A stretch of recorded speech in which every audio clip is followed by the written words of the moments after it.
Olá pessoal, tudo bem com vocês? Eu sou Esther do canal Como Fazer e hoje eu vou trazer para vocês a medida exata para vocês estarem molhando a goma de tapioca. A goma que pode ser também conhecida em alguns lugares por fécula de mandioca ou por polvilho doce. Esse pacote ele tem 1 kg, como vocês podem ver.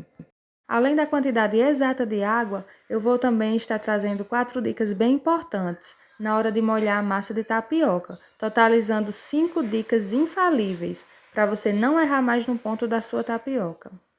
Então, a primeira dica, gente, é observar na indicação de preparo do próprio fabricante, né? Porque algumas gomas podem perder mais água ou menos água. Esse daí ele diz que para 1 kg de goma são 500 ml de água. Porém, nem sempre eles dão a medida exata, né? E isso é o que a gente vai descobrir agora. Eu vou fazer o teste com 500 ml e vou dizer para vocês se dá certo ou não. E no final eu digo a quantidade exata de água para vocês estarem molhando aí na casa de vocês. A segunda dica, gente, é sempre você deixar um pouquinho da massa reservada, caso você precise no final, né? Se você molhar demais, você tem uma reserva aí. Dessa vez eu não vou deixar porque eu já tenho uma reserva guardada. Mas se você for molhar na sua casa e não tiver, reserva um pouquinho.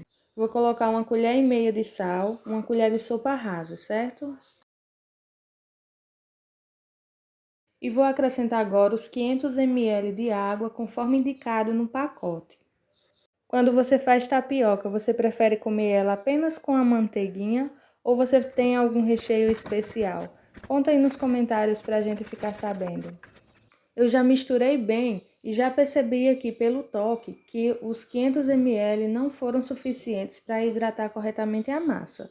Então eu vou acrescentar mais um pouco de água. Dessa vez eu vou acrescentando de colher em colher para vocês terem uma medida mais exata possível. E agora eu vou começar. 1, 2,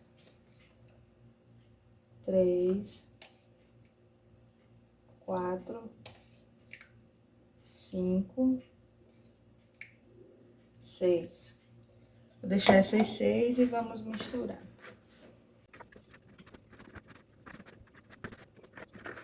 Ó, ela ainda está seca, preciso de mais água. Eu coloquei 6 colheres, vamos colocar mais.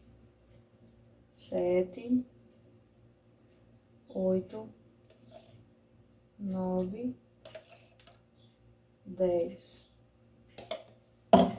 Vamos ver se com as 10 colheres vai chegar no ponto.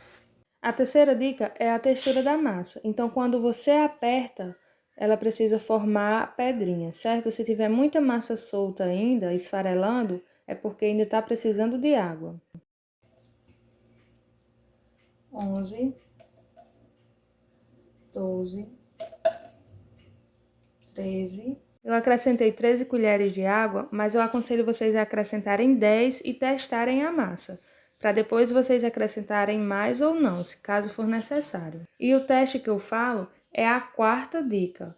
Esse teste é muito importante, gente. Vai evitar de você, terminar de preparar a massa e quando for fazer a tapioca perceber que não deu certo. Então, antes de você finalizar de peneirar tudo, você peneira um pouquinho da massa só, faz uma tapioca de teste e vê se ficou no ponto certo. Se ficou, tudo certo. Você termina de peneirar e guarda sua massa. Se não, você acrescenta mais água ou mais massa se ela ficou muito molhada. Então, aqui, como vocês podem ver, eu peneirei um pouco só, uma pequena quantidade para fazer uma tapioca, e é isso que eu vou fazer agora. Eu vou colocar essa massa na frigideira para fazer a tapioca e ver se tá do jeito que eu gosto.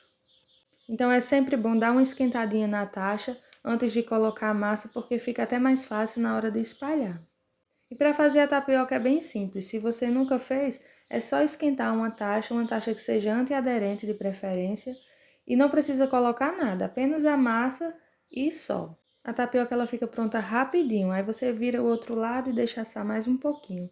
E aí vocês podem ver que o ponto já está ok. Ela não ficou quebradiça, se esfarelando, então quer dizer que está bem hidratada e não ficou um pouco transparente. Porque quando a tapioca ela tá muito molhada, ela tende a ficar meio transparente, mas aí vocês podem ver que ela está bem branquinha. Então está no ponto certo. Agora que eu sei que a massa está no ponto certo, eu vou terminar de peneirar o restante. Então, pessoal, para finalizar, eu vou dizer a quinta dica, que é a quantidade ideal de água para molhar a massa de tapioca. No caso, ao todo, eu utilizei 630 ml, mas na casa de vocês, utilizem os 600. Faça o teste, se precisar vocês acrescentam mais. Se não, fica nos 600, que é uma medida mais exata. Eu gosto de deixar um pouquinho mais para molhado, porque como eu deixo armazenado na geladeira, às vezes tende a ressecar um pouquinho. Mas com 600 ml já dá certo, viu? Então vocês façam o teste antes de acrescentar tudo. Então é isso, pessoal. Eu espero ajudar vocês. Obrigado por assistirem o vídeo e fiquem com Deus.